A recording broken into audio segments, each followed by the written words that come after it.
Boa tarde a todos e sejam bem-vindos a mais uma conversa online do Sindicom Rio. Hoje nossa conversa é com Roberto Campos, especialista em imposto de renda pessoa física, contador e sócio da Roberto Campos Escritório de Contabilidade, com o tema Como pagar menos imposto de renda. Antes de passar a palavra ao senhor Roberto, a presidente do Sindicom Rio, senhora Dilva Gesualdi, fará um breve pronunciamento. Boa tarde a todos. O nosso pronunciamento de boas-vindas. Muito bom, Roberto, você poder estar novamente conosco, trazendo aí mais algumas novidades, esclarecimentos, dando oportunidade de nós fazermos cada vez melhor o nosso trabalho e poder atender os nossos clientes com mais qualidade. A todos os presentes aqui, as pessoas todas que têm a oportunidade de estar conosco, nossos agradecimentos também.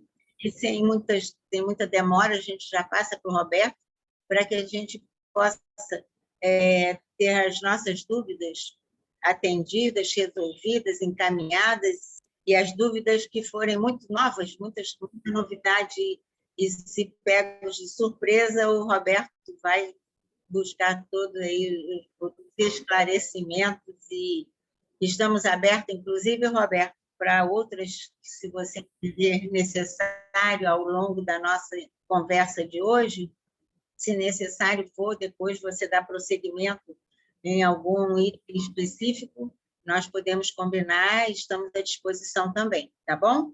Então, Roberto, a palavra está com você e obrigada aí a todos que estão conosco. Obrigado, Diva. Muito obrigado, pessoal, pela audiência. Bastante gente aí hoje, né? Estou bem empolgado aí com a nossa audiência.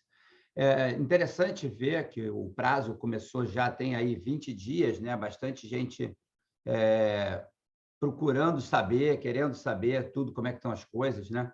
Então, muita dúvida, muitas novidades bobas, mas que causam assim uma sensação de que a gente está perdido, que a coisa não está no lugar, eu procurei, não achei, como é que mudaram pequenos detalhes que fazem muita diferença. E uma coisa que mudou, que abriu agora dia 15, né? Ontem, aí abriu para o pessoal começar a usar a pré-preenchida, e ontem já veio com muitas dúvidas, muita gente que me procurou falando de problemas que aconteceram, por exemplo, com fundos imobiliários que estão aparecendo como exclusivamente na fonte os rendimentos que são isentos, porque, tecnicamente, pela lei das pessoas jurídicas, eles são retidos para... Na lei, eles são retidos, eles só têm isenção para pessoas físicas em determinadas condições, então ele acaba indo para o lugar errado. Pela lei, ele deveria estar para as pessoas físicas no lugar certo, e acabou que quem fez lá na Receita confundiu, botou no lugar errado. Então, tem outros casos também de pré-preenchidas vindo com problemas errados. Tem gente que achou que na pré-preenchida já ia vir o cálculo de bolsa de valores automatizado, não vem automatizado, o caso da pré-preenchida com o sistema automatizado. Então, tem muitas novidades que vieram aí, problemas que aconteceram. Então, eu peço a vocês que lembrem aí que a gente vai ter aí um bom tempo para perguntas de vocês. Anotem as suas perguntas, se você tem alguma dúvida, na medida que eu for falando, surgir alguma dúvida, anota para não esquecer, tragam as perguntas. Se não der para a gente esclarecer todas elas aqui nesse nosso horário, nós marcamos com a Diva aí uma nova visita, né, Diva, para a gente responder a todo mundo, ninguém ficar sem resposta, tá? Então, para começar, eu quero me apresentar, para quem não me conhece, eu sou Roberto Campos, sou contador há muitos anos, fazendo imposto de renda desde 1992, 91, 92, quando eu comecei a fazer aqui ao lado do meu pai sentava aqui numa mesa, eu sentava à mesa ao lado dele aqui, nessa sala. Essa sala é nossa, a gente trabalha aqui. Meu pai trabalhou nessa sala desde 1963. A gente reformou, obviamente, né? Não está igual como era desde 1963, mas meu pai começou a trabalhar aqui e a gente trabalha aqui desde então. O meu pai teve um derrame em 2003, teve que parar de trabalhar, ficou em casa até 2015. Em 2015 ele faleceu, que Deus o tenha. E a gente está aqui seguindo o trabalho dele, seguindo essa nossa missão de ajudar as pessoas a resolver os problemas de imposto de renda, de ajudar as pessoas a melhorar a sua forma de tributar, diminuir a tributação, permitir que as pessoas tenham um ganho de capital ao longo prazo na sua declaração com menos imposto e com mais rendimentos. Essa é a missão que a gente tem por aqui. Tá? Então, para vocês que estão começando, eu imagino que tem muita gente aí que é iniciante no mercado, que está começando agora com imposto de renda, que tem muitas dúvidas, a gente orienta que estudem a legislação específica. Tem uma coisa bem legal de fazer que muita gente não sabe e ninguém explica isso. O Ajuda do Programa de Imposto de Renda tem muita informação. Então, você clicando no Programa de Imposto de Renda e lá no Ajuda, clicando ali e abrindo, você vai, se você quiser ler, por exemplo, itens, eu estou com uma dúvida no item tal, por exemplo, como é que faz para lançar pagamentos efetuados de pensão alimentícia? Abre o Ajuda, procura lá a ficha de pagamentos efetuados, procura a pensão alimentícia e vai lá ver. Se você não achar a resposta ali, vai no tal do Perguntão. Tem lá o Perguntão da Receita Federal de 2021, que está na versão 12 ou 13, que está no site da Receita. Se você escrever no Google Perguntão 2021, vai aparecer ele lá. Você vai lá e busca, né, as perguntas que você quer. 90% das dúvidas que as pessoas me fazem estão respondidas ou no Ajuda da Receita Federal, no próprio programa, ou no Perguntão. Muita gente não sabe disso e são as melhores ferramentas para você buscar resposta para as suas dúvidas. Tá? Eu dou um curso também de imposto de renda, tá? Mas o meu curso é um curso preparatório, né? Se você quiser entrar nele hoje, você pode, ele está aberto para inscrições, mas são 150 horas de aula. Então, se você começar a entrar nele hoje para resolver um problema pontual, você vai ter que ir buscar aquela aula sobre aquele assunto, assistir aquela aula, tirar aquela dúvida, ou vir comigo no grupo de alunos e tirar a dúvida diretamente comigo para resolver a dúvida. Mas eu sugiro que quem quer estudar o tema imposto de renda, compre o meu curso com outro olhar, com o olhar de fazer todo o curso com calma. Ele vai ficar aberto até o final do ano para você. Você pode assistir todas as aulas e, ao longo do ano, ir tirando dúvidas comigo, para você entender que eu acho que é o ponto principal, que pouca gente se toca, que é importantíssimo. O imposto de renda da pessoa física, ele é feito no ano base, ao longo do ano em que você está criando os pagamentos que você está recebendo. Você não faz o imposto de renda em março e abril. Em março e abril, você preenche um formulário para relatar o que aconteceu no ano base. Isso é fundamental que as pessoas entendam, porque vocês, como contadores, podem se tornar consultores dos seus clientes. Você precisa treinar o seu cliente, ensinar a ele que o imposto dele, a economia, fazer ele pagar menos imposto, depende dele ao longo do ano base, pedir a sua ajuda, trabalhar com você como consultor no dia a dia, para você ir ajudando a ele a, por exemplo, fazer um PGBL para economizar 12% dos valores quando ele tem salário fixo, que ele não tem como correr do rendimento, mas ele economiza dinheiro, economiza todo ano um 10% do valor, vai lá e bota em um PGBL. Você vai diminuir a base de cálculo em 12% no final do ano.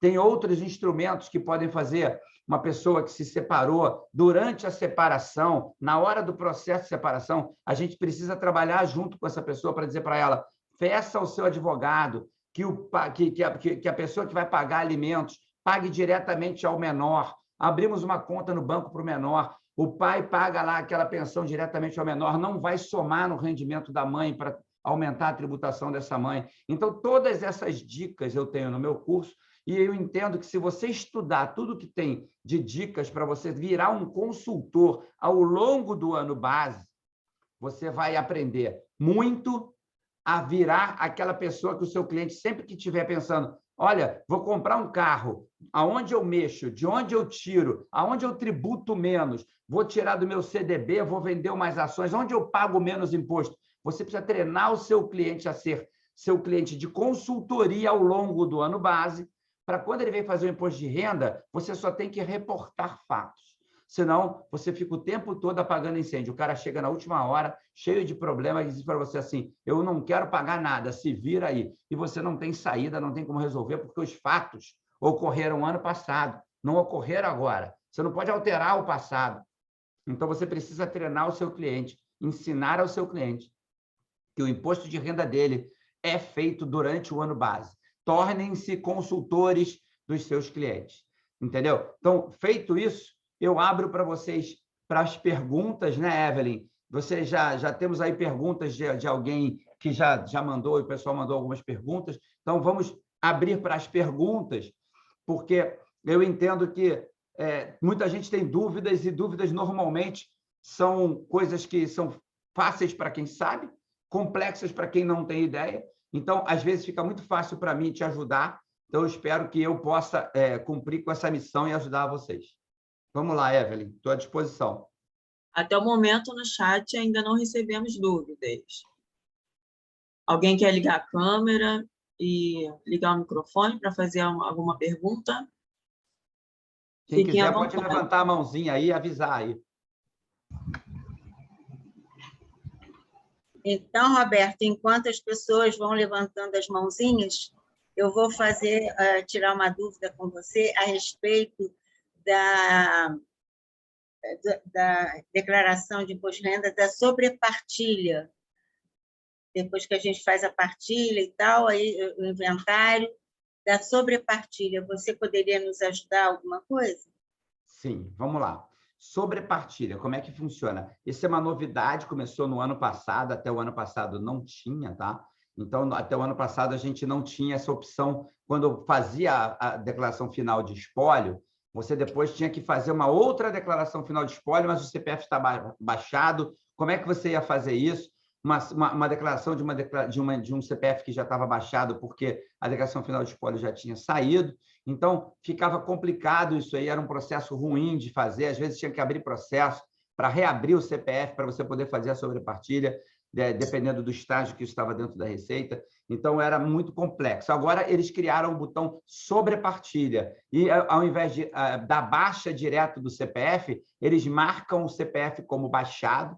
E, se você está entregando a declaração de sobrepartilha, ele aceita essa declaração. Então, o que é a sobrepartilha, para quem não tem essa prática do dia a dia? Às vezes, nem todo mundo sabe os termos técnicos aí, né? Muita gente é novo no mercado. Partilha e sobrepartilha é o seguinte: a pessoa faleceu, você abre um inventário e tem uma decisão, que é a sentença de partilha, onde diz quem fica com o quê no final do inventário, tá? Mas, às vezes, se esquece de botar um imóvel, um carro, um bem qualquer. Como assim esquece? Às vezes, não tinha documentação própria na hora, às vezes acharam que iam conseguir passar aquilo sem ter que entrar no inventário. Não, deixa isso de fora, senão tem que pagar mais imposto, não bota não. E aí depois descobre que não vai conseguir fazer sem fazer o inventário e tem que reabrir o inventário para fazer a famosa sobrepartilha. E aí, depois que essa sobrepartilha é feita, tem uma sentença de sobrepartilha, e aí a gente lança essa sentença na declaração final de espólio novamente, só que dessa vez marcando a sobrepartilha, tá? Não tem nenhuma diferença da declaração original, a única diferença é que, ao invés de usar a sentença final do espólio, nós estamos usando a sentença final de sobrepartilha, só isso. De resto, ela é totalmente igual à declaração de partilha normal, declaração final de espólio, tá? Ah, ótimo. Valeu. Acho que agora temos perguntas, né, Evelyn? Temos. Começamos com a Gisélia Ferreira. Como pagar menos imposto comprando carro com CDB? Pois é, ela deve ter perguntado isso porque eu falei que eu tinha um cliente que foi comprar um carro e perguntou se tirava o dinheiro do CDB ou o dinheiro das ações. Então, Gisélia, não é que ela compra o dinheiro com o carro e paga menos IRPF. É que, se ela tem vários investimentos, tem investimentos com tributações diferenciadas. Por exemplo, um CDB é uma aplicação de prazo fixo, renda fixa, e ela tem uma tabela decrescente de longo prazo. Então, se você fica menos de um ano, de 6 meses são 22,5%, menos de um ano são 20%, menos de 2 anos são 17,5%, e, às vezes, você tem uma ação, que você tem lá ações da Vale, que você tem encarteiradas, e é melhor você vender as ações que vai pagar 15% de ganho nesse dinheiro, do que tirar do CDB e pagar 22,5%. Você economiza 7,5% de imposto, deixa esse CDB maturar até ele chegar na tributação mínima dele de 15%. Outro caso, às vezes a pessoa tem dinheiro num PGBL ou num VGBL que ela vem juntando, que na tabela regressiva ele começa tributando 35%. Então, se você vai sacar o dinheiro do PGBL, ao invés de tirar de um CDB, que é 22, é melhor tirar do CDB, que é 22, do que PGBL e tirar pagando 35%. É uma economia de 13%, 12%, 13%. Então, é o saber da tributação de coisas que nem sequer a gente calcula a tributação, por exemplo, de tributação de renda fixa, ninguém calcula, isso é rendido exclusivamente na fonte.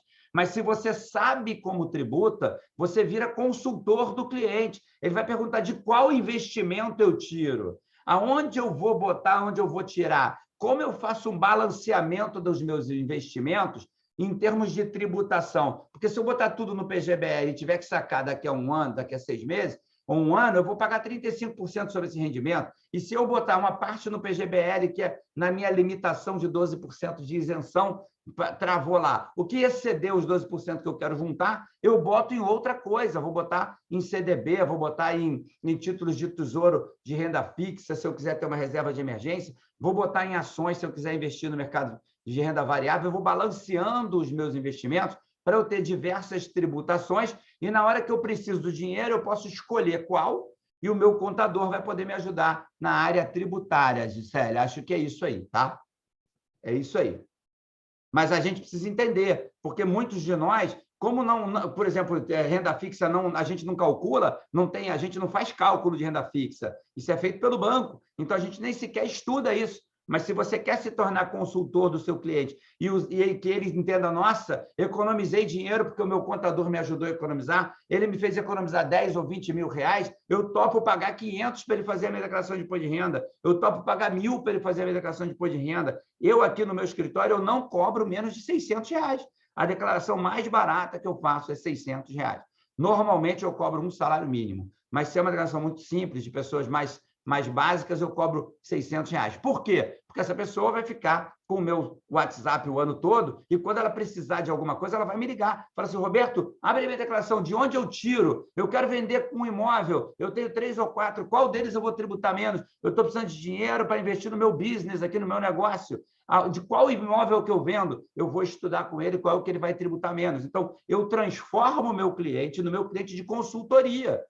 Ele não é meu cliente de preencher formulário, senão você vai competir com o cara dos 50 reais lá, 60, 100 reais, cobram aí para preencher formulário. Eu não quero ser contador que preenche formulário, eu quero ser contador consultor. Isso é que eu quero que vocês entendam. Vamos para a segunda, Evelyn? Vamos, com a Creuza Ribeiro.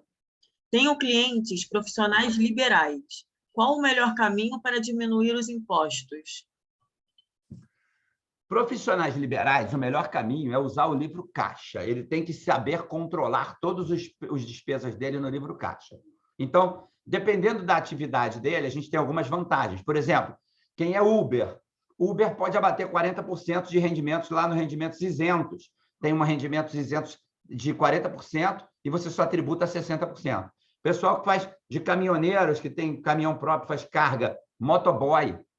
Esse pessoal que faz entrega de bicicleta, de meio de transporte próprio, que faz transporte de carga, porque entregar pizza é transporte de carga, tá, gente? Entregar caixinha para a Amazon, para o Mercado Livre, para o Mercado Pago, esse troço todo aí, isso é transporte de carga. Tem 90% de isenção da base de cálculo. Então, a gente consegue ser assertivo e economizar nisso. Mas quando ele é mecânico, advogado, dentista, esse tipo de coisa, o ideal é você usar o livro caixa com maestria. Joga tudo para dentro do livro caixa e joga lá. Se ele chegar em determinados números, já começa a valer a pena falar para ele, olha só, vamos montar uma pessoa jurídica para você, porque aí algumas dessas pessoas jurídicas conseguem ir para o Simples, tributar na tabela 3 ou na 5, a gente tem que ver o quanto ele tem de assessores, de gente que ajuda ele, um médico, às vezes tem gente que ele paga mais de 28% da receita, já cai para a tabela 3, já consegue fazer. Então, a gente consegue trabalhar muito essa coisa de como paga o profissional autônomo, mas você precisa ser consultor dele. Você precisa chegar maio, junho, julho, agosto, ver quanto ele faturou esse ano aí no Carnê-Leão e falar, olha só, para janeiro já vale a pena a gente montar uma PJ, vamos montar uma pessoa jurídica e botar você aqui no Simples, vamos acertar a tua vida, porque aqui está ficando mais barato do que ali. E fazer essas planilhas, fazer esses cálculos, tá? Porque vale muito a pena, às vezes, você ser muito mais consultor do cliente do que simplesmente ficar ali lutando para ele pagar um pouco menos e ficar brigando por dinheiro. Porque se você ficar brigando no preço, Você vai perder. Vai ter sempre alguém que vai cobrar mais barato que você. Também a próxima pergunta é da Creuza. Como fazer declaração de um profissional autônomo que precisa declarar renda para comprar imóvel financiado? O profissional autônomo tem que declarar carnê-leão, pagar todo mês. Ah, mas ele não tem renda. Claro que ele tem, ele não quer declarar, ele não quer pagar imposto. E se ele não quer pagar imposto, como é que ele vai comprar um imóvel se ele não ganha nada, né? Qual é o banco que vai emprestar dinheiro para quem não tem dinheiro? O banco só empresta dinheiro para quem tem dinheiro. O banco não empresta dinheiro para quem está devendo, né? Se você tiver com o nome sujo, tenta ir ao banco pegar dinheiro emprestado. Não sai. Você tem que mostrar que você é uma pessoa que está bem de valores e tal. Então, como é que você faz? Estuda com o seu cliente do que ele ganha, quanto ele quer tributar, faz uma base mais ou menos e ele vai todo mês tirando alguns recibos e vai lançando aquilo. E aí, dentro dessa matemática, você vai tributar dele lá 3 mil, 2 mil, 4 mil, 5 mil num mês, 2 no outro, para no final do ano ele ter uma renda que ele possa justificar e pagar algum imposto, porque quem não tem rendimento nenhum não vai ter como ganhar, comprar bens nenhum, porque quem é que vai emprestar dinheiro para duro? Ninguém empresta dinheiro para duro, só empresta dinheiro para quem tem dinheiro. É aquele caso. Você tem 1 milhão no banco, o banco está toda hora te oferecendo coisa. Você está devendo ao banco, o banco não te oferece um empréstimo, entendeu? É assim que é a vida, infelizmente. Vamos para a próxima. Do Robson.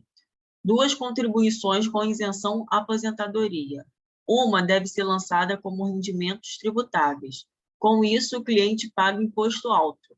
O valor que se coloca é o valor todo da isenção ou tem algum cálculo? Veja bem, o que ele está querendo dizer é o seguinte: esse caso que está aqui atrás, que eu acabei de fazer agora, é exatamente esse. É uma senhora que está aposentada e o marido faleceu, ela também recebe uma pensão.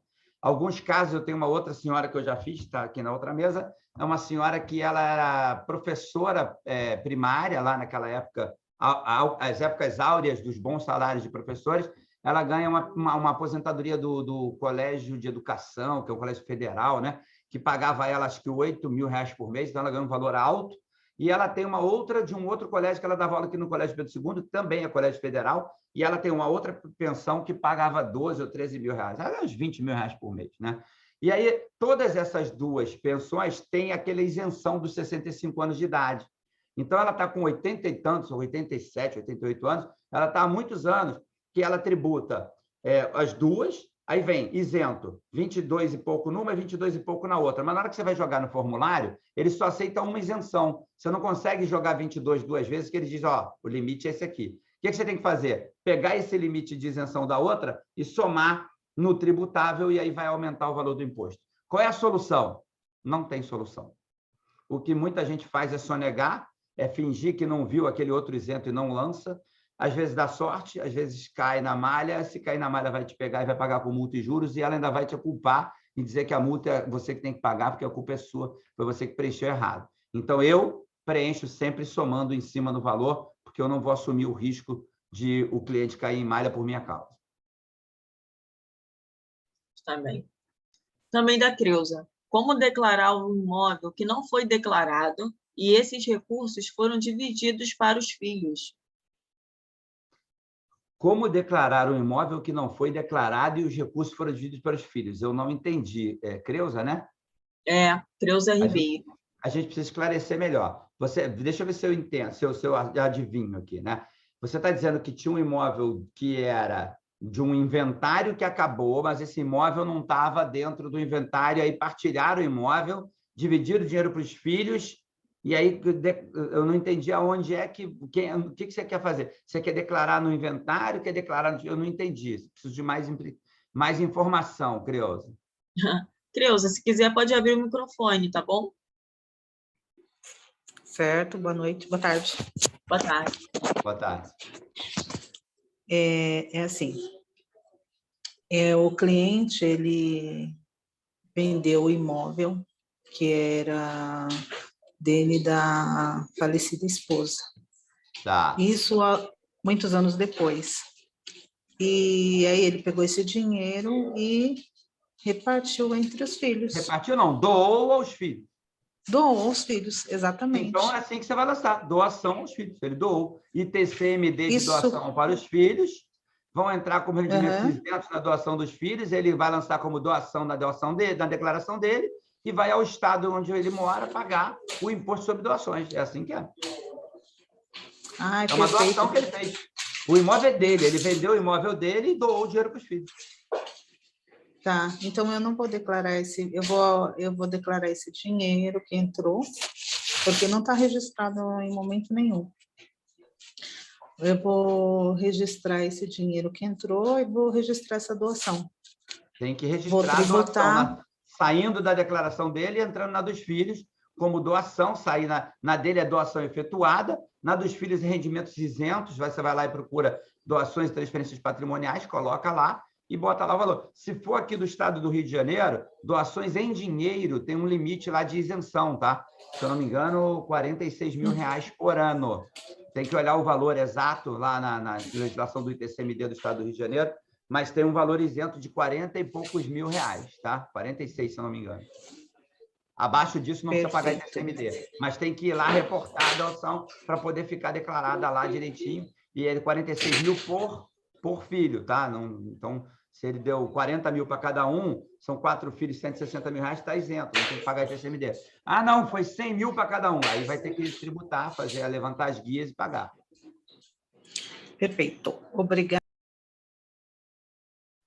Por nada, Creuza. Próxima pergunta é do Josinaldo. Roberto, em relação ao plano de saúde pago pelo MEI, e que neste conste o filho e o cônjuge, os valores pagos a estes podem ser deduzidos na declaração do imposto de renda à pessoa física do MEI, caso conste como dependentes? Primeiro ponto é, se quem pagou o plano de saúde foi a pessoa jurídica e o MEI não tem contabilidade, não pode abater na pessoa física. Esquece, não pode. Nem dependente, nem ele mesmo, nem o próprio MEI, tá? Porque se quem pagou que foi uma PJ, com CNPJ da PJ, quem pagou não foi ele e não pode ser deduzido. Ah, mas e se tiver contabilidade? Aí tem que fazer contabilidade, tem que fazer folha de pagamento, tem que mostrar que ele reembolsou esses valores para a PJ todos os meses, que saiu do bolso dele e não do bolso da PJ. Se sair do bolso dele, DIRF, declaração demonstrar o pagamento para a Receita Federal, para poder constar na declaração dele. Senão, quem pagou foi uma PJ, não é dedutível na declaração da pessoa física. Nem a dele, nem dos filhos, nem de dependente, nem de ninguém. Nenhum deles é dedutível. Entendi. E ele complementou falando assim, caso o cônjuge não conste como dependente na declaração do imposto de renda à pessoa física do MEI, este dependente pode deduzir os valores pagos do plano em sua declaração do imposto de renda, pessoa física? Ninguém vai poder deduzir nada se foi pago pela PJ. Então, a pergunta que ele precisa responder é, tem contabilidade regular? Foi feito pagamentos mensais ao MEI? Deduziu o pagamento desse plano de saúde, comprovando que quem pagou foi ele, pessoa física, e não a pessoa jurídica? Se não tem, não pode deduzir, esquece isso, não vai deduzir nada. Não pode, vai cair em malha. Quem pagou foi a PJ, não foi ele. Tá bom, ele agradeceu. Tá ótimo. Quando o plano é pago pela pessoa jurídica, a pessoa física não pode deduzir. Agora a pergunta da Dalva. O prazo de 6 meses para a compra de imóvel para reduzir o imposto de renda em relação ao imóvel vendido teve um aumento com a pandemia? Ela está questionando isso. O aumento de prazo, não teve aumento de prazo e não é 6 meses. Cuidado, tá? Por que eu falo cuidado com 6 meses? Porque tem gente que compra na última hora e são 180 dias. Se for 181 dias, perdeu a isenção, tá? Primeiro ele tem que vender o imóvel que ele tinha para depois comprar o outro. E se ele der um sinal no imóvel primeiro, ele já comprou o imóvel. Você compra o imóvel no momento que você assina lá 10 mil reais aqui de sinal para a compra do imóvel em construção. Agora eu vou vender o nosso para pagar o que a gente está comprando. Já comprou o outro quando deu o sinal. A construtora, quando fizer a escritura, vai botar a data da compra, a data do sinal que você deu lá. E você já tinha comprado antes de vender o outro. Então, sempre na ordem. Primeiro tem que vender um, para depois ir procurar para comprar o outro. Aí comprou o outro, depois, muito bem. Aí depois que você comprar o outro, você tem que comprar dentro do prazo de 180 dias, não é 6 meses. Cuidado. Ok. Pergunta do Cristiano. Como declarar precatório e também a receita com sua venda? Vamos lá. Você não declara precatório, você declara o recebimento de um valor, tá? Então, o que eu quero dizer com isso? Eu quero dizer o seguinte, quando você promove uma ação contra um Estado, seja federal, seja municipal ou estadual, você promoveu uma ação, você ganhou, eles vão te dar um pedaço de papel. Aquele papel ainda não é líquido e certo, então você tem um direito a receber, tá? Você vai ver esse direito lá com o seu advogado, qual é o grau de liquidez desse direito, e vai postergar o pagamento para o momento em que isso virá líquido. E você vai declarar lá que você recebeu aquele valor na ação. E na hora que vender, se houver ganho de capital, você vai pagar. Normalmente, precatório tem perda, não tem ganho, tá? Você vai vender pelo valor que você conseguir. E muitas vezes consegue vender pela metade, por 1/3, 2/3 do valor. Nunca é pelo valor de face. Muito raramente você vende ele pelo valor de face. Você normalmente vai receber ele pelo valor de face se conseguir que te paguem, ou vai receber ele com um deságio na venda.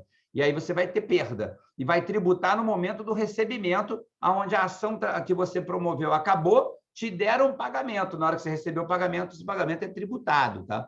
E aí, como é que funciona isso? Você tributa pelo recebimento da ação, pelos valores recebidos. O seu advogado tem que te orientar o que é tributável e o que não é, porque, nesse caso, tem que estudar, por exemplo, se o valor que você está recebendo é uma indenização, ele é isento, vai direto na área de isentos. Se o valor que você está recebendo é um rendimento que deixaram de te pagar, que você teve que processar para receber, é tributado. Aí, como é que eu vou saber isso? O advogado tem que pedir ao juiz que esclareça na sentença qual é o valor tributável desse recebimento. Por exemplo, se é uma ação trabalhista, parte pode ser indenizatória, parte pode ser salário, parte pode ser 13º, que é tributado exclusivamente na fonte, e aí vai ter impostos retidos pela empresa que paga ou pelo ente que paga, se for o Estado, o município. Então, tudo isso tem que estar esclarecido na sentença. E se não tiver nada disso, tem que oficiar o juiz para pedir para dividir lá e mostrar, senão não tem como saber. Como é que você vai saber onde é que declara? É impossível. Próxima pergunta é da Marli. Gostaria que falasse um pouco sobre a atualização de bens. De um ano para o outro, devo repetir os valores? Sempre repetir o valor, você não pode atualizar o valor. Não existe atualização de valor. Por quê? Porque o ganho de capital da Receita Federal é baseado no fato de que o valor é o mesmo desde que você comprou. É o custo que está lá. Roberto, mas não pode aumentar de jeito nenhum? Pode. Como? Se houver obras, benfeitorias no imóvel, você tem um imóvel, você fez uma cozinha nova com armários embutidos, quebrou tudo, botou ladrilho novo, pede uma nota fiscal da obra para a empresa que fez. Ah, mas eu fiz com um profissional. Aí você vai pegar as notas de compra de todos os materiais, vai pegar o RPA, o recibo de pagamento autônomo que você fez para ele, com as retenções de INSS e imposto de renda que você pagou a ele. Pô, mas eu paguei tudo por fora, então. Essa parte falou que você pagou por fora, não tem como lançar. Como é que você vai comprovar se a Receita te chamar lá? Você tem que ter todos os comprovantes da obra, somar esses comprovantes e juntar ele no valor do imóvel que, quando você faz uma obra, quando você tem uma benfeitoria. Foi lá na casa que você tinha e fez uma piscina. Contratou uma empresa para fazer a piscina, pega a nota fiscal, todo o trabalho que eles fizeram, e lança a nota fiscal no seu imposto de renda para aumentar o valor do bem. É assim que se aumenta o valor de bem. Aí eu tenho um carro, bateu o motor, você foi lá e trocou o motor por outro, comprou um motor, aumentou a vida útil do carro, você pode somar aquilo ali no carro que você tinha, para aumentar o valor do carro. Mas hoje, por exemplo, tem muita gente aí que está comprando e vendendo carro com ágio, né? Os carros estão com um valor maior do que eram no ano passado, esses valores são tributados no ganho de capital. Tem que ler, o carro vendeu o carro por 38, 40, 50 mil reais, mas comprou ele por 10, 5 mil a menos, esse ganho de capital é tributável. O imóvel é a mesma coisa. Não pode alterar o valor do bem desde que você comprou. Bem nenhum. Não é só imóvel, não. Nenhum bem na declaração pode alterar o valor de custo. É pelo custo. Se o custo está aumentando, por exemplo, o imóvel financiado. Imóveis financiados pelo Sistema Financeiro de Habitação, Santander, Itaú, Caixa, não importa qual banco financiou, esse financiamento não vai em dívidas. O financiamento de imóvel não entra nas dívidas, porque você não tem uma dívida, você tem um bem financiado. Não vai lá na dívida, vou botar valor. Na dívida vai o quê? Vai empréstimo de dinheiro, empréstimo que você pegou de cheque especial, você pegou dinheiro emprestado para fazer alguma coisa, mas se você tem um bem financiado, um carro financiado, um imóvel financiado, ele vai na declaração de bens no ano lá com o valor que tinha no ano passado, o que você pagou no ano de 2021, você soma e lança esse valor e vai aumentando o valor do bem todo ano, porque o custo do bem está aumentando. Você está pagando por ele, o que você está pagando está aumentando o custo. Você comprou um carro, deu 10 mil de sinal. Em 2021, você pagou 12 parcelas de 1.000. 10 mais 12 mil que você pagou em 2021, 22 mil. Você vai botar na coluna de 31/12 de 2020, 10 mil. Vai botar na coluna de 31/12 de 2021, 22 mil. Está lá o valor do carro aumentando à medida que você vai pagando por ele. Mas não tem um empréstimo, não tem uma dívida, você tem um financiamento. Apartamento é a mesma coisa. Você comprou em dezembro de 2020. Em dezembro de 2020, você comprou um imóvel e deu 100 mil de entrada. Aí, de 1º de janeiro a 31/12 de 2021, você pagou prestação de 3 mil reais. Você pagou 36 mil. Você vai pegar, vai botar 100 mil na coluna de 31/12 de 2020, vai somar os 36 que pagou em 21 e vai botar 136 na coluna do final do ano. É custo que vai ali. Só pode aumentar se você está pagando pelo bem, se houver uma benfeitoria ou um financiamento. E não se lança financiamento de imóvel e de carro como se fosse dívida, porque não é dívida, é financiamento do bem, tá? Ok. Pergunta do Cristiano. Qualquer profissional autônomo pode se beneficiar do livro caixa? Se você for profissional autônomo, comprovado, sim, pode ter livro caixa. Tem que tomar cuidado que alguns profissionais autônomos não podem se beneficiar. Qualquer um? Não. Por exemplo, se você botar um caminhoneiro que vai se aproveitar dos 90% de desconto, ele não pode usar livro caixa. É uma coisa ou outra. E a lei nem sequer permite que eles usem o livro caixa. É proibido. Ele tem que usar a dedução de 90%. É assim que é, tá? Ah, mas eu não quero usar. Se você não usar, você pode ter problemas, porque a lei fala que caminhoneiro declara dessa forma. Uber, táxi, mesma coisa. 40% esquece o livro caixa. Não pode ter. Mecânico de automóveis, dentista, sei lá, um autônomo que é tradutor, ele vai sentar na mesa dele, lá ele aluga uma sala, ele tem uma secretária, ele paga um telefone, uma conta de luz, ele pode ter livro caixa? Pode. Ele vai botar lá o registro dele como autônomo, direitinho lá, colocado na declaração de imposto de renda como atividade de autônomo, vai botar o registro dele, vai lançar o livro caixa e vai lançar as receitas. Via de regra, sim, todo autônomo pode, desde que seja uma profissão regulamentada, né? Não pode ser um autônomo, eu sou porque eu quero, eu quero deduzir as despesas da minha casa, mas eu moro dentro da minha casa, eu trabalho dentro da minha casa, como é que eu faço? Só 20% das despesas da casa onde você mora podem ser usados, 1/5 dos valores pode ser usado para deduzir no livro caixa. Essa é a regra da Receita. Então, tem algumas regrinhas, tem que estudar o caso. Mas, em princípio, todo autônomo pode usar livro caixa, desde que regulamentado. Maravilha. Próxima pergunta é da Sandra Antônio. Um cliente esse ano pagou mais imposto do que o ano passado. Pela análise, se ele teve um dependente que abate porque casou e teve mais despesas com médicos e dentistas, ele vai pagar mais de R$1.000 de imposto. Isso é devido que a alíquota efetiva aumentou? Influi também? Gostaria de uma análise. Olha só, é impossível analisar o motivo pelo qual o imposto dele aumentou só você passando dados. Tem que analisar a declaração do ano anterior, a declaração desse ano e ver item a item o que mudou para ver o que fez ele pagar mais. Não tem como responder essa sua pergunta sem imprimir as 2 declarações, botar na mesa e ir ticando. Esse valor aqui fez aumentar, esse valor fez diminuir. Item a item. E se houve realmente uma alíquota efetiva maior, isso não é a justificativa, porque a alíquota é o resultado da conta. Não é ela que mudou. Mudou a conta que fez com que ela fosse maior. Então, precisa entender o que mudou na base de cálculo para entender por que a alíquota efetiva está maior. Mas, em princípio, todos os meus clientes este ano estão pagando mais imposto do que ano passado, mesmo que seja tudo igual. Tudo aumentou, os salários aumentaram um pouco ano passado, as despesas aumentaram um pouco ano passado, e a tabela é a mesma, as deduções são a mesma, então tudo está mais alto esse ano, sim. Vários clientes meus que pagaram 4.200 estão pagando 4.500, quem pagou 6.000 está pagando 6.300, todo mundo aumentou um pouquinho esse ano, 5% em média. Perfeito. Próxima pergunta é da Maria Lopes. Como pagar menos imposto de renda para um contribuinte que foi estudar por 1 ano e meio no exterior, mas deixou bens, inclusive alugados, e aplicações no Brasil? Ele irá estudar e trabalhar lá fora. Bom, vamos lá. Se o teu cliente for estudar e trabalhar lá fora e não pretende voltar ao Brasil tão cedo significa ele vai acabar os estudos e vai continuar morando lá por algum tempo, porque se ele foi só estudar com visto de estudante e quando o estudo acabar ele vai voltar, ele saiu temporariamente do Brasil, ele pode tributar na declaração brasileira, normalmente ele não foi embora do Brasil.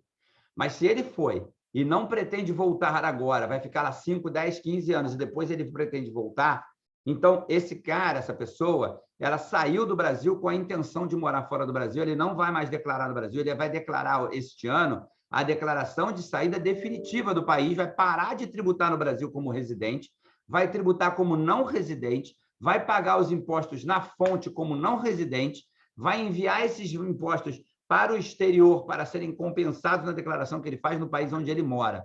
É proibido você morar em 2 países.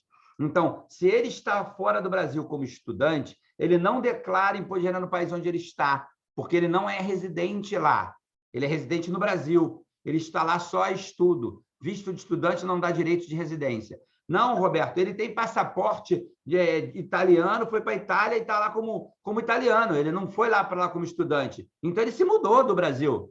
Ele saiu daqui. Ele não reside mais no Brasil. Ele entrou lá como italiano, ele não entrou como um estudante que está indo a estudo. Ele não saiu do Brasil como um visto de estudante para ir temporariamente residir em outro país. Ele saiu para ir morar fora. Ele não reside mais no Brasil. Vamos destampar esse negócio que o pessoal fica tampando o sol com a peneira. É proibido por lei, tem que ter uma residência fiscal única. Você não pode morar em 2 lugares. Ah, Roberto, pode sim que tem. Pode, poder pode, mas ele vai tributar tudo aqui e depois vai ter que tributar tudo lá de novo. Tudo que ele ganhar na Itália, ele tem que declarar no Brasil, se ele declarar imposto de renda no Brasil. Por quê? Porque o residente brasileiro, na Constituição brasileira, diz que quem mora aqui tributa universalmente a renda, está no Código Tributário Nacional. Então, a pessoa que mora no Brasil tributa a renda universalmente. O que ela ganha no mundo inteiro vai tributar aqui. Aí ele está lá na Itália trabalhando, tem que tributar aqui? Tem. Mas ele tributa lá já. Tributa lá e tributa aqui, se ele não for embora. Ele tem que ir embora para lá e tributar lá só. Mas e aí o que ele ganha aqui? Vai tributar aqui, a Itália e o Brasil têm um acordo de não bitributar, ele vai lançar aqui com um DARF com código específico de não residente, vai copiar esses DARFs para lá e vai entregar o contador dele lá na Itália, que vai compensar esses valores, vai colocar lá de acordo com o acordo de não bitributação Brasil-Itália, vamos aqui, já o valor já está pago tanto, quero compensar o que eu paguei lá pelo câmbio do dia tal, e vai fazer a conta e vai lançar e compensar o tributo. Não existe essa possibilidade da pessoa sair do Brasil e achar que, não, vou ficar com uma parte aqui, só tributo no Brasil que eu ganho no Brasil, tributo na Itália que eu ganho na Itália. Não pode, não existe. Tanto a Itália como o Brasil seguem o conceito da renda, da tributação universal da renda. Estados Unidos, Itália, Inglaterra, França, Alemanha, Brasil, 85% dos países do globo tributam a renda pelo conceito da tributação universal. Tá? Então, é assim que funciona. E tem mais, tá? Se ele está morando nos Estados Unidos, por exemplo, foi estudar nos Estados Unidos, está morando lá, tirou um green card, no dia que ele botou a mão no green card dele, ele virou contribuinte obrigatório do imposto de renda americano. E se ele lá não declarar o que ganha no Brasil, é crime federal, ele pode ir preso por sonegação de impostos. O Wesley Snipes, aquele negão que faz aqueles filmes super forte, cara, né? Ficou 3 anos na cadeia, tá? 3 anos na cadeia. Por quê? Sonegação de impostos. Um cara daquele, artista famoso, tá? Com tudo que tem de melhor e do bom, ficou na cadeia 3 anos. Sonegação de impostos. E ele nem sabia, porque foi o manager dele que, em nome dele, ele assinou os papéis e falou, pô, eu assinei sem ler. Assinou sem ler, dançou. Quem mandou assinar sem ler? O manager fez tudo, preencheu os papéis, sonegou, e depois, quando ele assinou, que entregou tudo, o responsável era ele, que não leu o papel. Isso aí, a responsabilidade é nossa como contador. Imagina, você faz, aconselha o cara a fazer assim, que está tudo certo, e no final o cara vai preso, a culpa é sua. Foi você que fez tudo errado. O conceito da tributação universal é válido para todos esses países desenvolvidos, e o Brasil se inclui nele. A gente tem que tributar a renda mundialmente no país onde a pessoa tem a sua residência fiscal, tá? Maravilha. Próxima pergunta do Josinaldo. Roberto, em relação às benfeitorias, os autônomos que emitem os recibos têm que possuir inscrição municipal ativa? Olha só, eu acho que o autônomo que é localizado, obrigatoriamente tem que ter um alvará e uma inscrição ativa. Tá? Eu acho no sentido de... Eu entendo que essa é a forma correta, tá? Especialmente aqui no Rio de Janeiro.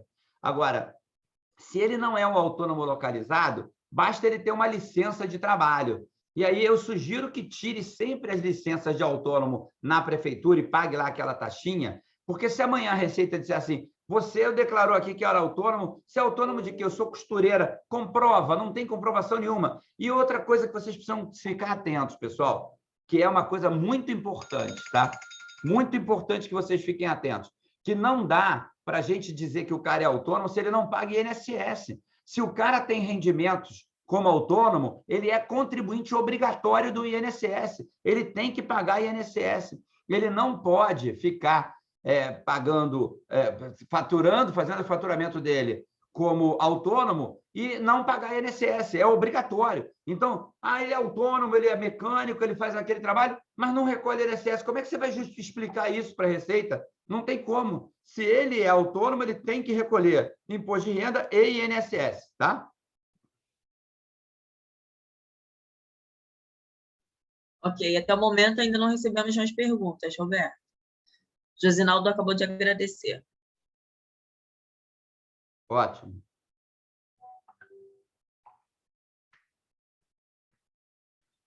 Mais alguma coisa, não? Roberto, pessoal, vamos lá, Maria, pode falar. Maria, né? Você pode esclarecer um pouquinho sobre a questão tributária do PGBL e do VGBL, por favor? Posso. Vamos lá, isso é muito importante, pessoal. No meu curso, eu tenho uma aula só sobre PGBL e VGBL, porque é confuso, tá, Maria? É mesmo confuso. O que significa ser confuso? O PGBL é o P de pato, tá? O PGBL, ele é aquele que deduz do salário da pessoa os 12% anualmente para efeitos de isenção. Qual é a vantagem dele? Quando a pessoa é um funcionário público, é um funcionário de uma grande empresa que recebe salários altos, que economiza todo ano um determinado valor, ele consegue todo ano ir depositando até 12% do salário, e na hora que você joga em pagamentos efetuados esse valor de até 12% da base de cálculo, 12% da base de cálculo do imposto de renda dele, tá? Esse valor vai ficar isento de imposto de renda na declaração, é deduzido da base de cálculo, tá? E ele não tem tributação nesse momento, ficou aplicado lá, então todo o saldo que está dentro do PGBL, ele não foi tributado até aquele momento. Vai ficar rendendo ali, às vezes, 10, 20 anos, 30 anos, até a pessoa se aposentar. Vai tributar quando? Quando começar a sacar. Na tabela regressiva, você começa em 35, 30, 25, 20, 15, 10. 10, a partir de 10 anos, você tem uma tributação de 10%.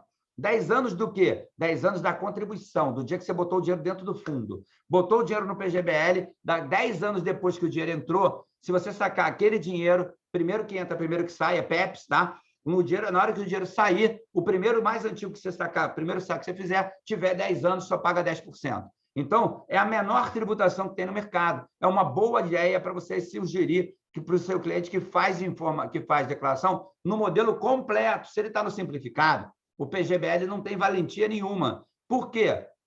Porque no simplificado ele não vai deduzir base de cálculo nenhuma, vai ser aquele desconto simplificado que tem lá. Então, para quem está no simplificado, não aconselhe fazer PGBL, faz VGBL com V de vida, que é vida gerador de benefício livre. O VGBL, ele vai permitir que o teu cliente também tenha a mesma tabela, mas o valor vai tributar normalmente e ele só vai tributar no saque o rendimento dele, não o valor total que está dentro do fundo. No P de pato, que é o plano gerador de benefício livre, é um plano de previdência que tributa o saldo inteiro na hora do saque. Então, muita gente não sabe disso, e é isso que eu falo que vocês precisam se tornar consultores dos clientes, tá? Muita gente não sabe disso, e o que faz? Fala para o cliente, o gerente do banco fala, faz um PGBL, ele vai botando dinheiro lá, vai botando dinheiro lá, e na hora que ele vai sacar, se ele sacar em menos de 2 anos, o dinheiro todo que entrou lá tributou em 35%, todo, o dinheiro todo que tinha no plano. Mas ele já tributou no imposto de renda dele. Ele bitributou? Sim, ele bitributou por burrice. Tá? Funciona assim. Se você quiser mais esclarecimentos, Maria, sobre PGBL e VGBL, pede o meu contato para a Evelyn, tá? Me manda no WhatsApp uma mensagem que eu te mando um documentozinho. Eu tenho um documentozinho pequeno que explica o que é PGBL, o que é VGBL e como eles tributam separadamente, tá? Ok, obrigada, Roberto. Por nada. Bom, o Andrei está com a mãozinha levantada. Quer fazer alguma pergunta, Andrei?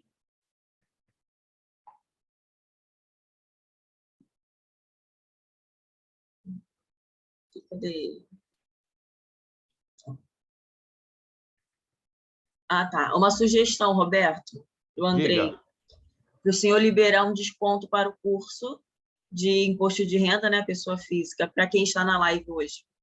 Eu faço isso sim, Evelyn. Vamos fazer o seguinte: pega aí, pede para o pessoal que quiser entrar em contato com vocês. Eu faço um link quando acabar aqui e eu dou aí um desconto vou botar aí 50% do valor cheio, que o valor que está hoje na página lá está com 25% de desconto, que eu fiz uma promoção para essa semana só, tá? Eu tinha feito uma live no fim de semana e fiz um desconto para essa semana, eu botei lá 25%. Mas eu vou dar mais 25%, vou dar 50% em cima do valor de capa que está lá, eu mando para você daqui a pouco. Maravilha. Estou colocando no chat, pessoal, o WhatsApp do sindicato, tá bom? Aí manda aí para a Evelyn aí, que eu vou passar o link para a Evelyn com o desconto do sindicato, tá? Roberto, ano passado teve muitas situações envolvendo aquele auxílio emergencial que as pessoas receberam indevidamente e algumas não devolveram. Sim. Ainda tem algum reflexo na declaração deste ano referente a esse auxílio? O auxílio de 2020 não tem, mas agora em 2021 teve outro auxílio, que também pode ter o mesmo caso, tá? Teve muita gente que recebeu o auxílio de 2021 e que pode ser o caso de ser obrigado a devolver também. O que a Receita fez, que eu achei que foi até inteligente, eles não misturaram o imposto de renda com o auxílio. Então, as pessoas que declararem o auxílio agora e que não tinham direito, a Receita vai intimar a parte depois da declaração. Não vai fazer no momento em que tributava, como foi ano passado, porque a Receita descobriu no ano passado que ela tomou uma decisão meio burra para ela, né? Ela fez, aí o pessoal ia lá e retificava e tirava o auxílio, e aí saía certo e dizia que não e tal. Então, a Receita acabou tendo uma complicação aí que o pessoal fingiu que não recebeu, né?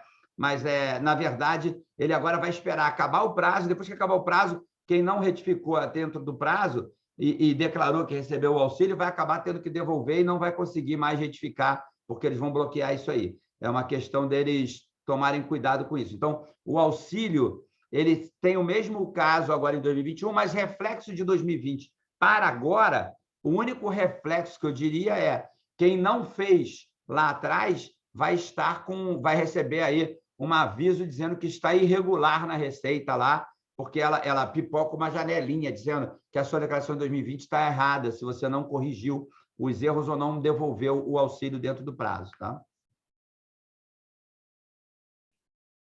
Ok. Evelyn, tem uma pergunta aqui do Armando Fialho, ó. Podemos abater o INSS recolhido como autônomo sem ter recebido pessoa física, recebido somente pessoa jurídica? Pode sim, Fialho. Pode sim, e pode usar livro caixa também, tá? Desde que o recebimento da pessoa jurídica seja como autônomo, obviamente, né? Se você era funcionário da empresa, aí não vai dar certo, né? Mas se você é autônomo e trabalha para pessoas jurídicas, por exemplo, como pintor, pinta empresas, ou como você é instalador de equipamento, que todas as empresas que te contratam são empresas, por exemplo, você só trabalha com PJ, mas você é uma pessoa física, eles pagam a você através de RPA, você pode sim declarar lá em rendimento recebido de pessoa jurídica, ir lá no livro caixa, preencher tudo, preencher o carnê de autônomo, lançar e deduzir, é dedutível sim, tá? Pode fazer que é dedutível sim. Tá bom, Evelyn? Tem mais uma pergunta aqui, do Carlos. Manda. Poderia falar sobre RRA? RRA é recebimento acumuladamente, tá? Recebidos acumuladamente. Rendimentos recebidos acumuladamente. O que é isso? 99% das vezes que você for ver um RRA vai ser por culpa de um processo. Você foi para a justiça e recebeu, por exemplo, um pagamento trabalhista que você pediu 5 últimos anos de diferenças salariais.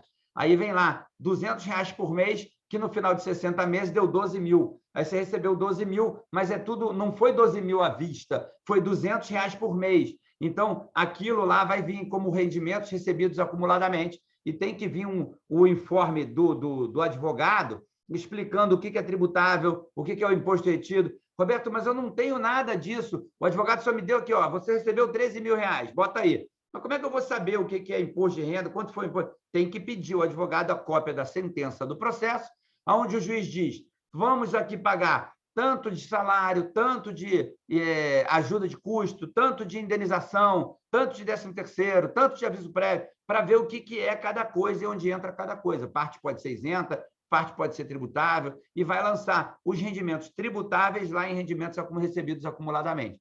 Caso, por exemplo, de um proprietário que teve que ir para a justiça receber aluguéis atrasados, mesma coisa. Ele vai pegar lá e vai pedir para ver qual é o rendimento recebido acumuladamente, quantos meses se refere, qual foi o valor total, qual foi o imposto retido. Se for uma pessoa jurídica que pagou, vai ter que reter o imposto e vai ter que ter esse imposto lá no formulário. Então, peça ao advogado que oficie, que faça um ofício ao juiz que esclareça na sentença os dados disso.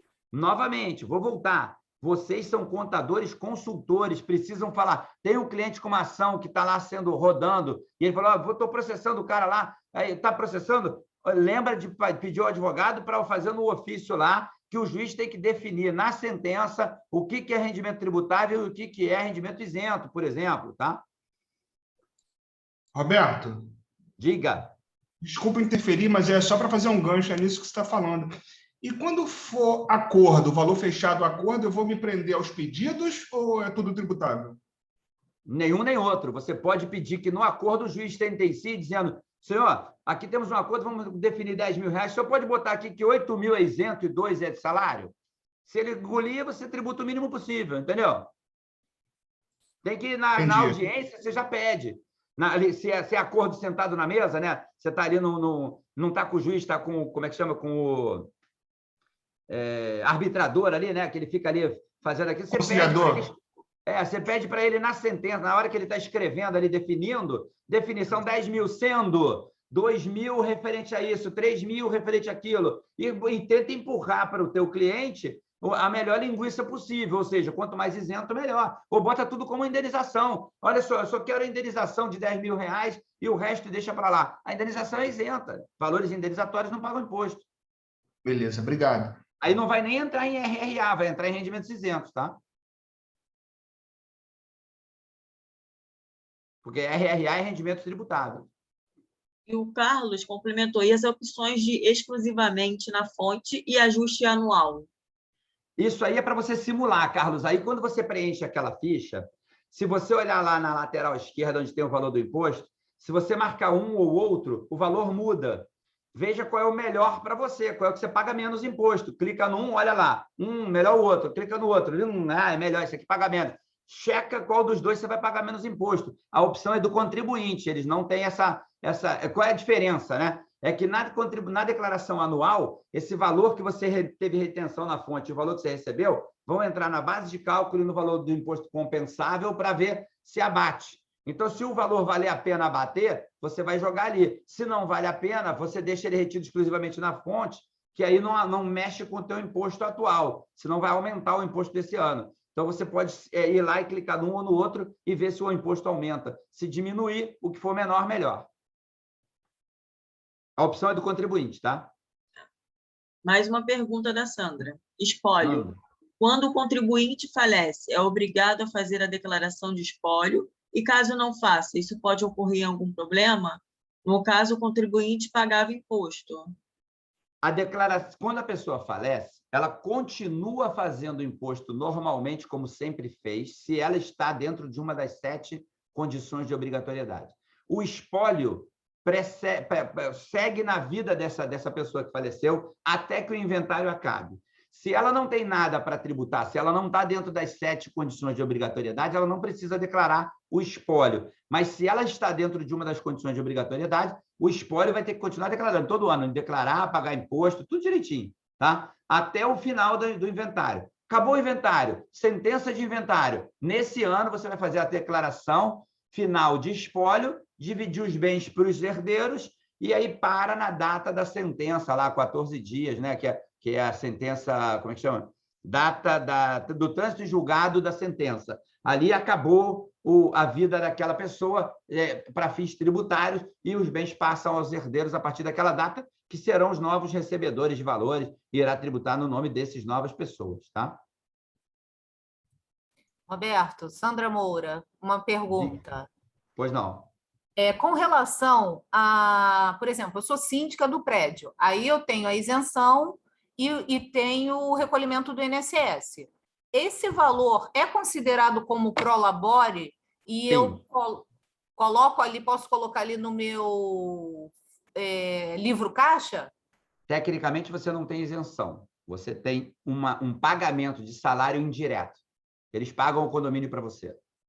Isso tá a imobiliária tem que te dar o formulário de informe de rendimentos. Tá? Perfeito, mas eu digo mês a mês, como eu tenho rendimento como advogada, como corretora, eu tenho que somar ele ali no meu livro caixa. Perfeito? Não, porque seu rendimento pago por pessoa jurídica. Você vai somar ele lá na sua... Quem está te pagando é um CNPJ. Você vai pedir o informe de rendimento e vai lançar lá em pessoa jurídica, no rendimento de serviço de pessoa jurídica. Não é uma pessoa física que te paga, é uma PJ, é um condomínio. Perfeito, perfeito. Obrigada. Tá? Por nada. O Armínio aqui, Armando, né, está perguntando Isso. como é a tributação quando a pessoa compra o precatório. É um bem como qualquer outro, é igual comprar um carro. Você vai pagar por ele, tem que ter caixa para pagar, você tem que ter capital para pagar, comprou, vai para dentro de outros 99 outros bens lá e vai lançar lá. Direitos adquiridos ao precatório, número tal, bota lá, escreve tudo na descrição e bota o valor que você pagou por ele e na hora que vender, se vender com lucro, tributar no ganho de capital. É um bem como qualquer outro que você comprou. Comprou como um quadro, uma bicicleta, um relógio Rolex, que vale 30, 40 mil, na hora de vender, vendeu por 60, tem que tributar. Normalmente, ganho de capital, Armando, não tem mistério. É um bem como qualquer outro, tá? É um investimento, um direito, um papel que vale alguma coisa. Roberto, mais uma pergunta. Diga. Mesmo arrumando um emprego lá no exterior, correto? Trabalhando ilegal no exterior, você pode abrir uma conta lá fora e declarar o imposto por lá mesmo? Aí você vai ter que ver com um advogado lá fora. Eu não tenho ideia, depende do país. Tem vários países com tributações diferentes. Mas uma coisa eu tenho certeza absoluta. Saiu do Brasil, passou 12 meses, você não mora mais, não é mais residente fiscal no Brasil. Se você está ilegal e não vai declarar lá, isso é problema de lá. Aqui, você não declara mais, você não mora aqui. Ponto. A legislação é clara, trabalha em cima do prazo que a pessoa saiu do país com a intenção de não voltar. Quem está ilegal lá e foi para lá para ir embora mesmo, quer ir embora. Então, ele, ponto, saiu do Brasil com o ânimo de não voltar, ele tem que declarar a saída definitiva e acabou. Ponto. A vida dele no Brasil não existe mais. Daqui para frente, ele declara tudo lá fora. E se ele não declarar? O ilegal que já está ilegal lá fora já está correndo risco de ir preso, já está correndo risco de federal, de prisão federal, FBI, cadeia, sonegação de impostos, porque está recebendo por fora, trabalha como ilegal, não declara os impostos. Cana federal. Esse cara, eu não gosto nem de perguntar, não quero nem comentar isso, é melhor não falar. É muita cana. Totalmente errado. Totalmente errado. Tá bom, obrigada. Acho que por hoje a gente chega por aqui. Se tiver mais perguntas, Evelyn, eu vou te mandar o link, né? Toma 1 hora aí já, né? Isso, o link do curso, com desconto de 50%. Eu vou te mandar o link já, eu vou fazer ele agora e te mando. E se tivermos mais perguntas, Evelyn, você pode juntar aí com o pessoal que, se quiser fazer outra na semana que vem, a gente faz outra semana que vem, não tem problema, eu estou à disposição, tá? Maravilha, Roberto. E antes do pessoal ir embora, não vão embora, vamos tirar nossa fotinha final, tá bom? É verdade, a nossa fotinha, verdade.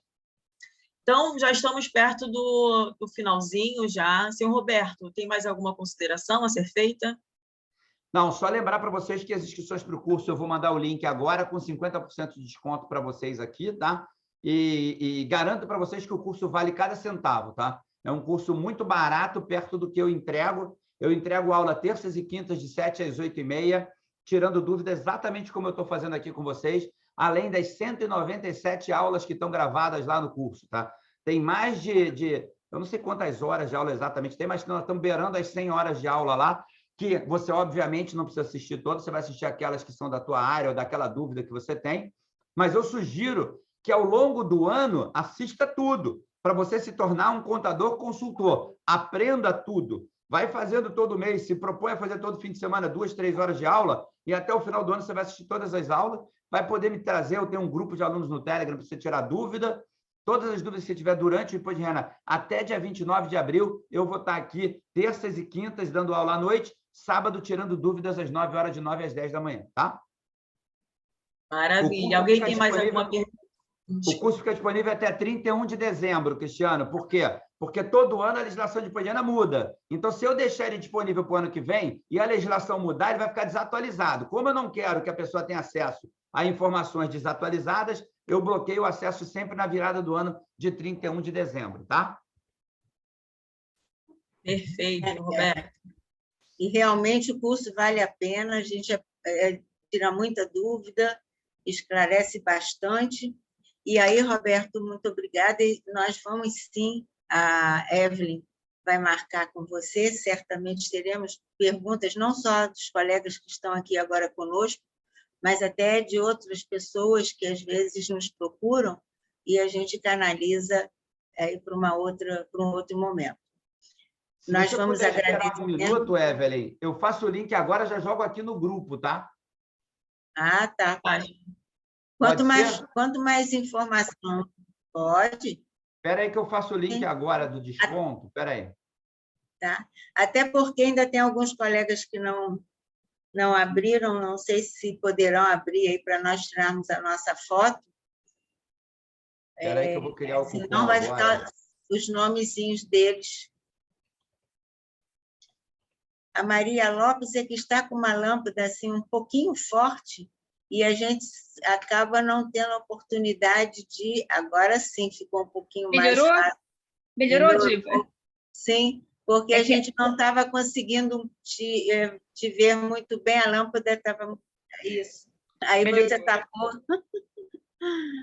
E a gente ótimo. consegue, então, ter uma visão um pouquinho mais fácil de você, porque é sempre bom deixar registrados os nossos encontros, apesar de virtuais, apesar de não estarmos muito próximos ainda, mas é melhor a gente se ver um pouquinho virtual do que não ter chance de encontrar. Além de agregar valor, de conhecimento, é a oportunidade da gente matar um pouquinho a saudade. Quem sabe no segundo semestre a gente tenha chance de fazer algo presencial. Ontem estava explicando, já tem uma outra leva da Covid, enfim, quando você está que nem série, né? Quando você pensa que termina, vem uma nova temporada. Então, parece que está chegando uma outra temporada aí. Não sei qual nome vai ter, não gravei, mas, enfim, ainda bem que a maior parte das pessoas estão já vacinadas, a maior parte das pessoas já estão mais seguras, e mesmo não tendo obrigatoriedade de máscara, hoje aqui a gente está sem máscara porque temos que falar melhor, mas ainda continuamos com esses protocolos, seguindo a segurança para as pessoas que estão conosco e para nós próprios, né? Alguém gostaria de aproveitar, enquanto o Roberto está lá preparando o nosso link aí de desconto, gostaria de falar sobre... Já coloquei no grupo, tá, Diva? Já está aí o link, já está aí no grupo, tá? Nada como rapidez e eficiência é outra coisa. Prática mesmo. Prática mesmo. Então, nós já estamos privilegiados aí com um desconto de 50%, e aí a gente tem a facilidade daqui a pouco de começar a acessar as aulas e os momentos todos que o Roberto disponibiliza para nós. Tá Alguém ótimo. gostaria de alguma colocação, ou a gente pode passar para o Roberto fazer as considerações finais? Evelyn, você faz a foto, então, nossa, fala 1, 2, 3 e já, para que a gente possa colocar o sorriso sem cansar. Porque se a gente ficar muito tempo sorrindo, a gente perde a respiração. Vamos lá, vou começar a contar. Tá. 1, 2, 3 e já. Agora eu vou pegar um novo lado. 1, 2, 3 e já. Ótimo, gente. Obrigada. Lembra de mandar essa foto para mim, que eu vou postar também lá no Instagram para a gente divulgar aí o encontro, tá? Com Tá certeza. ótimo. Obrigada a todos que estiveram aqui conosco. Obrigada àqueles que vão assistir posteriormente. Roberto, mais uma vez, muito obrigada pela sua atenção, pela disponibilidade do seu tempo. E, Evelyn, então, você dá prosseguimento aí no encerramento do nosso encontro.